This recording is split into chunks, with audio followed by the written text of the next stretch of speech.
ಇವಾಗ ಒಂದ್ ಕೆಲ್ಸ ಮಾಡೋಣ. ಫಸ್ಟ್ ಅಪ್ಪನ ಹತ್ರ ಹೋಗ್ಬಿಟ್ಟು ನಮ್ 3 ಜನದಲ್ಲಿ ಯಾರು ಇಷ್ಟ ಅಂತ ಕೇಳೋಣ.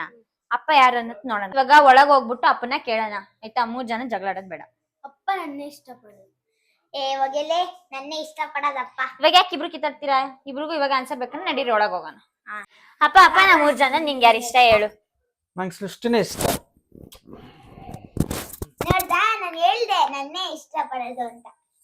ಬಾರೆ ನಾವಿಬ್ರು ಹೋಗ್ಬಿಟ್ಟು ಮಮ್ಮಿನ ಕೇಳೋಣ. ಮಮ್ಮಿ ನಮ್ಮಿಬ್ರಲ್ಲಿ ನಿಂಗೆ ಯಾರು ಇಷ್ಟ? ನಂಗೆ ಜಾನುನೇ ಇಷ್ಟ. ಅಪ್ಪಂಗೂ ಇಷ್ಟ ಇಲ್ಲ, ಈ ಕಡೆ ಅಮ್ಮಂಗೂ ಇಷ್ಟ ಇಲ್ಲ. ನನಗೆ ಅಂತ ಯಾರಿದ್ದಾರೆ? ಹಾಗಾದ್ರೆ ನನ್ ಕಂಡ್ರೆ ಯಾರಿಗೂ ಇಷ್ಟನೇ ಇಲ್ವಾ? ಥೂ, ಇವ್ರಿಬ್ರು ಯಾಕಾರು ಹುಟ್ಟಿದ್ರು. ನಾನು ಒಬ್ಳೆ ಹುಟ್ಟಿದ್ರೆ ಚೆನ್ನಾಗಿರ್ತಿತ್ತು. ಅವಾಗ ಅಪ್ಪ ಅಮ್ಮ ನನ್ನೇ ಇಷ್ಟಪಡ್ತಿದ್ರು. ಇವಳು ಎಷ್ಟು ಬೇಜಾರು ಮಾಡ್ಕೊಂಡಿದ್ದಾಳೆ. ಅವ್ರು ನೋಡಿದ್ರೆ ಅವಳು ಇಷ್ಟ ಅಂದ್ರು, ನಾನು ನೋಡ್ರೆ ಜಾನು ಇಷ್ಟ ಅಂತ ಹೇಳ್ಬಿಟ್ಟೆ. ನಾವಂಗಂತ ಹೇಳ್ಬಾರ್ದಿತ್ತು. ಬೆಳೆಯೋ ಮಕ್ಳು ಮೈಂಡಲ್ಲಿ ಇಲ್ದಿರೋದನ್ನೇ ನಾವೇ ಹುಟ್ಟಾಕ್ದಂಗಾಗುತ್ತೆ. ನಾವಂಗಂತ ಹೇಳಿದಕ್ಕೆ ಅವಳು ಎಷ್ಟು ಫೀಲ್ ಮಾಡ್ತಿದ್ದಾಳೆ. ನಾವು ಎಲ್ಲರೂ ಇಷ್ಟ ಅಂತ ಹೇಳಬೇಕಾಗಿತ್ತು. ಅದೇ ಜಾಗದಲ್ಲಿ ನಾವಿದ್ದಿದ್ರೆ ನಮ್ಗೆ ಎಷ್ಟು ಬೇಜಾರಾಗ್ತಾ ಇತ್ತಲ್ವಾ.